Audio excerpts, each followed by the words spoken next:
Salut, c'est Blouson et aujourd'hui on va voir l'anatomie des pectoraux. Alors connaître l'anatomie, à quoi ça sert quand on fait de la muscu?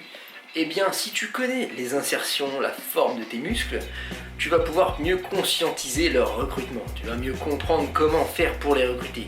Et dans le cas des pectoraux, c'est vraiment utile parce que beaucoup de gens ont du mal à les sentir travailler. Ils utilisent plutôt leur triceps, l'avant de l'épaule sur un exercice comme le développé couché par exemple, au lieu de leur pec. Donc apprendre l'anatomie, ça va t'aider justement à contrer ce problème là. Alors quand on dit les pectoraux, on pense souvent en fait au grand pectoral. C'est ce truc là qu'on voit directement, là, ce bout là. Sauf qu'en fait en dessous il y a aussi le petit pectoral, Donc je vais passer rapidement dessus parce qu'il est intéressant, il existe, il faut le savoir, voilà. Donc le petit pectoral il ressemble à ça. Il se trouve en dessous du grand pectoral, donc on ne le voit pas directement. Ici là tu peux pas le voir, tu vois. Mais il sert quand même à élever les épaules, tu vois. Il s'accroche en fait sur les côtes et sur le processus coracoïde, qui est un bout de l'omoplate qui ressort comme ça vers l'avant. Si ça t'intéresse un peu l'anatomie de l'omoplate, j'en ai parlé dans ma vidéo sur l'anatomie des épaules. Tu peux aller cliquer là, quelque part.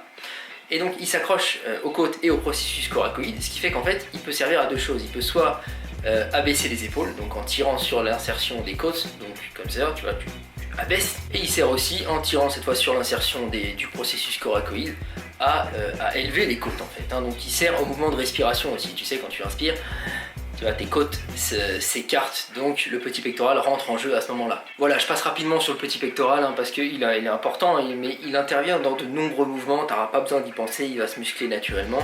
À moins d'une pathologie, d'un problème, tu n'as pas besoin de chercher à muscler ton petit pectoral.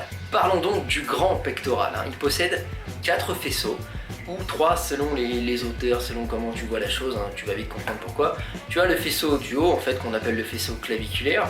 Tu as donc les deux faisceaux du milieu qui sont parfois considérés comme un seul, qui sont le faisceau sternocostal donc supérieur, le faisceau sternocostal inférieur, et en dernier tu as le faisceau abdominal.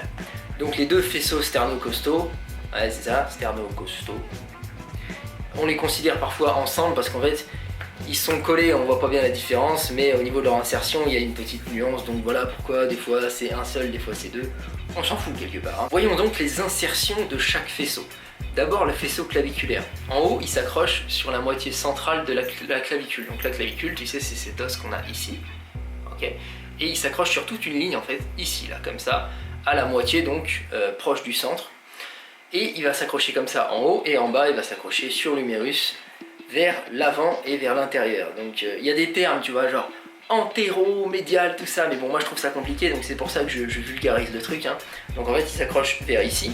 Donc un peu en dessous du bras, un peu vers l'avant, ok. Ensuite le faisceau sternocostal supérieur, lui il part d'au-dessus du sternum, donc le sternum c'est ici, il part légèrement au-dessus sur un os ici qui a un nom très compliqué, donc ça sert à rien de l'apprendre. Voilà, il part d'ici simplement, et il va s'accrocher à peu près au même endroit sur l'humérus, à peu près au même endroit que le faisceau claviculaire. En fait il s'accroche pas, toutes les insertions tu vas voir qu'elles s'accrochent pas au même endroit, mais c'est très proche, elles sont collées en fait. Puis on a le faisceau sternocostal inférieur, lui il va s'accrocher dans de nombreux points. Donc d'abord il s'accroche sur la ligne osseuse qu'on a ici, donc le sternum, mais également sur les cartilages des 2e à 6e côtes. D'accord, donc il s'accroche en plusieurs points. Ça c'est pour l'insertion au niveau du centre. Au niveau du bras c'est toujours au même endroit, c'est sur l'humérus, en dessous ici. Donc avec une insertion qui est collée aux deux premières insertions que je t'ai déjà exposées. Et on termine avec le 4e faisceau, le faisceau abdominal, qui va s'accrocher lui sur le cartilage de la 7e côte et sur l'aponévrose des abdominaux. Donc l'aponévrose, un mot compliqué, mais en fait c'est simplement un espèce de tissu fibreux, en gros c'est dans le prolongement du muscle. Pour faire simple, c'est un genre de tendon qui est aplati, une aponévrose. Donc au centre, ce faisceau s'accroche en deux endroits, et au niveau du bras, toujours pareil, ils sont tous pareils à ce niveau-là, il va s'accrocher collé aux autres sur l'humérus. Donc comme tu vois, tous les faisceaux s'insèrent à peu près au même endroit sur l'humérus. Seulement, ils ne se rejoignent pas en un seul tendon, comme c'est souvent le cas avec le biceps par exemple, quand les différentes portions se rejoignent. Là, ce n'est pas le cas, d'accord. Ça ne se rejoint pas en un seul tendon, ça vient simplement s'accrocher de manière très proche, tu vois, ils sont tous collés les insertions, et ça vient se torsader, tu vois, c'est un muscle qui est comme ça, les tendons viennent se torsader et s'accrocher tous très proches. Au moyen des insertions d'un muscle, on peut comprendre sa fonction. Donc pour le grand pectoral, déjà on comprend assez facilement qu'il sert à l'adduction des bras, donc c'est ce mouvement-là, tout simplement, parce que tu comprends facilement, il est accroché sous le bras, il est accroché au centre, tu tires sur le pectoral, le bras se rapproche. Ok, ça c'est assez simple à comprendre. Mais ici, on va comprendre aussi que avec les faisceaux supérieurs, donc le faisceau claviculaire et le faisceau sternocostal supérieur, il va servir à l'adduction des bras toujours, mais quand les bras seront au-dessus de la ligne médiale du corps. Donc ici, tu vois, donc par exemple, dans le développé incliné ou dans le développé militaire aussi pour les épaules, hein, tu sais, ce mouvement-là, peu de gens le savent, enfin si, beaucoup de gens le savent, mais disons quelques personnes l'ignorent, en tout cas souvent les débutants. Quand on travaille les épaules en développé militaire, le haut de pec est très recruté également. On peut essayer de minimiser cet impact-là en essayant justement de maximiser, d'accentuer le travail des épaules, mais c'est pas facile. Et généralement le haut de pec va quand même être recruté quoi qu'il arrive. Avec leurs insertions, on peut aussi comprendre que les faisceaux supérieurs vont servir à faire une antépulsion du bras. L'antépulsion, très simple, hein, c'est ce mouvement-là, c'est quand tu pousses vers l'avant, tu vois. Donc tout simplement parce que c'est accroché en haut là comme ça, tu vois, et c'est accroché au niveau du bras plus bas. Donc tu tires, hop, vers le haut, ok.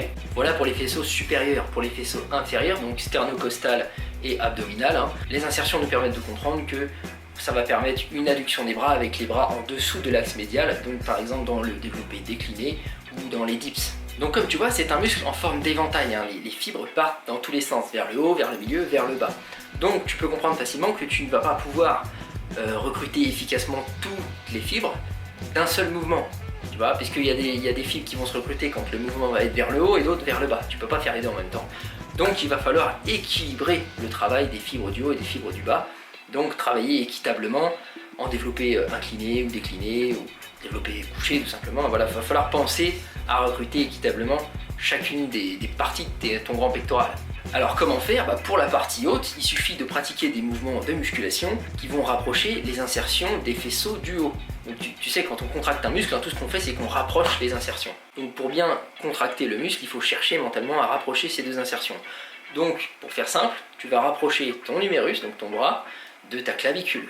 Donc les mouvements comme ça. Donc tu as bien sûr les différents développés inclinés, bien sûr, mais tu as aussi les écartés aux poulies basses. Tu sais, c'est quand tu prends les deux poulies basses, donc les poulies au niveau du sol, et tu prends les deux poignets et tu relèves comme ça. Donc ça fait un mouvement non seulement d'antépulsion du bras, mais aussi d'adduction du bras. Tu vois, c'est un peu les deux en même temps. Donc idéal pour travailler aussi les fibres du haut. Et tu as aussi les mouvements désécartés, donc aux poulies, aux haltères comme tu préfères, en dirigeant tes bras vers au-dessus de la ligne médiale du corps, hein, donc comme ça.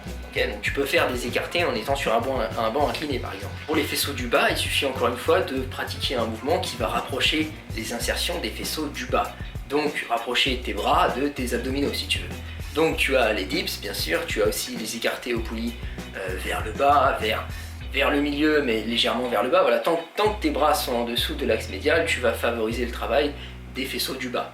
Et bien entendu, quand tu travailleras avec les bras dans l'axe médial, eh bien tu accentueras le travail des faisceaux du centre, hein. Après c'est toujours une histoire d'accentuer, tu vois, tu peux pas isoler complètement, tu peux pas annuler complètement le travail de certaines fibres, mais tu vas accentuer vraiment beaucoup le travail sur les fibres du bas, du milieu, du haut.